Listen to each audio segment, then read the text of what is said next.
All right. From the look of things, disbursement is very close, and CBN has been beginning to make intervention regarding disbursement, and this is certain. So, guys, I think we should be at peace and our mind should be at rest because of this intervention. CBN is really, really, really, really doing their best to make sure this thing gets to the masses. So, guys, I want you to subscribe to the update and listen to this information. Get the full gist. Make sure you listen to the end and subscribe to the update for more tips. And appreciate you guys and have a great weekend ahead of time, guys.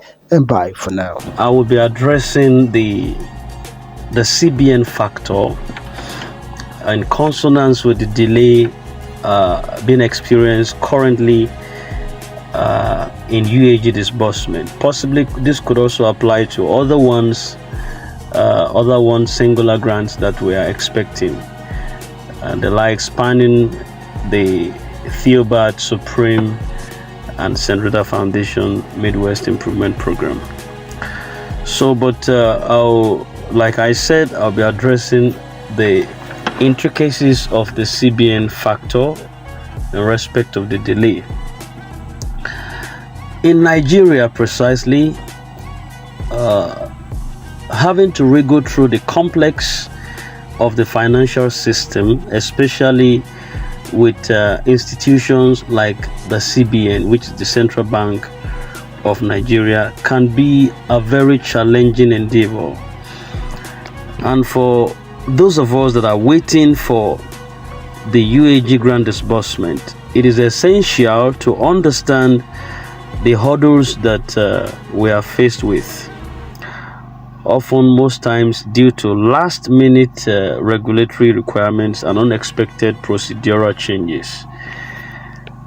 Picture it this way. For instance, you are informed that disbursement is scheduled to be in November 15th, maybe tomorrow, for instance, November 15th, and everything seems to be actually on track and on course. But however, as the date approaches, new documentation or an additional approval process may just suddenly be required that will finally now cause some further delays.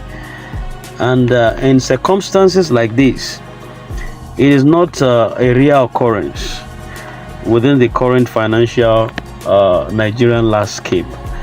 These are things that normally happens where your mind is already centered on a fixed date, but considering the complex nature of the CBN endeavors within the country, when you are there to present yourself to defend your cause, you might be there with documents and updated documents, but to your surprise, they tell you to come and fill some other documents and fill another one and fill this one, and this actually forms complexes of different kinds.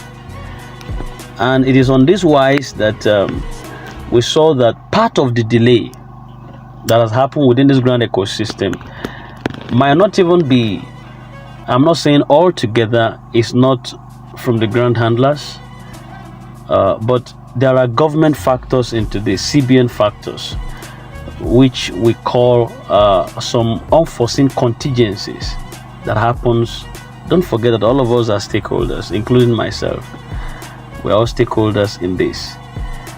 But sometimes, you see, whether because they don't have the interest of the masses at heart, that is why they do that. Apart from the fact that they want to keep records. Yes, they want to keep records, and it is good to keep records. But I want to believe that if it has to do with their own, what has to do with them intimately, what has to do with their own passion, their families, their comfort, their peace, their joy, their settlement and establishment, they will find a way around it. I tell you the truth. Whether it's the CBN factor, whether it's the Nigerian government factor, as long as that's to do with political stuff that will benefit all of them, they will find a way around it. At some point, Nigeria, I don't even know which point that Nigeria is not bleeding. Nigeria is bleeding, civil servants are bleeding, workers are bleeding, the masses are bleeding. That's the time that the president bought a yacht for himself. We have not finished restructuring our land. The land is in total mess. The road is in total mess. We've not even finished flying in the air. Now we want to start riding in the presidential yacht, running to billions of dollars. There were times that they imported different cars, executive cars, jeeps, running to hundreds of millions. You know, that was the time that the country was really paining and aching, and they were just bringing them in.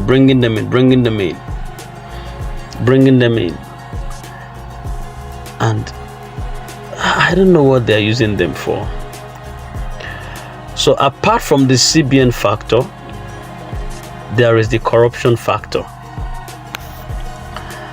There is the corruption factor. Now, some of this might not even be the fault of the grand handlers. Yes, the situation might not even be due to the negligence or intentional delay on the part of the grant handlers.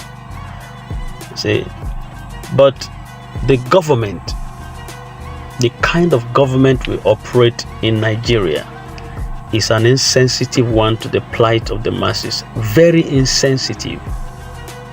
Wickedness. Terrible people in positions of power. Godless generations. Abandoned projects. They are godless in their heart. And that is why whatever pains the masses does not pain them. No matter the cry of the masses, they don't care. They could go and die, they could go and suffocate, as long as it doesn't touch them, doesn't touch their children, doesn't touch their family members, they are okay with it. And that is the kind of enemy we are dealing with, the government factor. Apart from the individual factor, which the corruption has eaten deep into the syndrome of a Nigerian. It is in the DNA. The syndrome of corruption and evil is in the DNA of most Nigerians. Like those and everyone blaming the government now or talking bad of the grand handlers, put them there. They will do worse than these people because of this syndrome, especially once people are godless. Once people don't think about how they will die or how they will leave this place and meet their creator, they could do anything. You know, they could do anything. They don't care what happens thereafter. They don't care what happens to them in the life beyond. They could kill, they could maim, they could destroy, they could ostracize, they could condemn, just because of their personality. You see? So, but I'm not talking or advocating for UAG, but I want to also say that let it be that UAAG is fully committed to ensure that this grant is distributed to every beneficiaries. The positive news that I have is that despite these obstacles, the disbursement will happen. It is certain. Though these hurdles may slow it down, these hurdles we're talking about, the factors and the individual factors, the CBN factor, Nigerian factor, and the rest of them. But disbursement will happen. Take that. Disbursement will definitely happen. So we as a channel, we appreciate your patience and understanding as we go through these complex processes. I can say that we are committed as a channel to bring you updated content, and also to say that we remain passionate towards the plight of every grant subscriber within the country. Yes, and I want to believe that UAAG will remain dedicated to making sure that every grant that is being subscribed to reaches those it was intended to benefit. Those that it was intended to benefit. Yes. I want to appreciate everyone, one singular subscriber of this channel who has stayed true up till now and believing against hope that one of these days the light will shine out of total obscurity and your night will finally break into the dawn of the morning. We want to appreciate you and grateful for your time, your support, your everyday support and prayers. The Lord whom we serve will fight for us, and finally we shall hold our peace. I wish you a very lovely night rest. As you go to bed, may the Lord guide you, give you strength. Rise up tomorrow with a renewed vitality, strength, and focus for the future.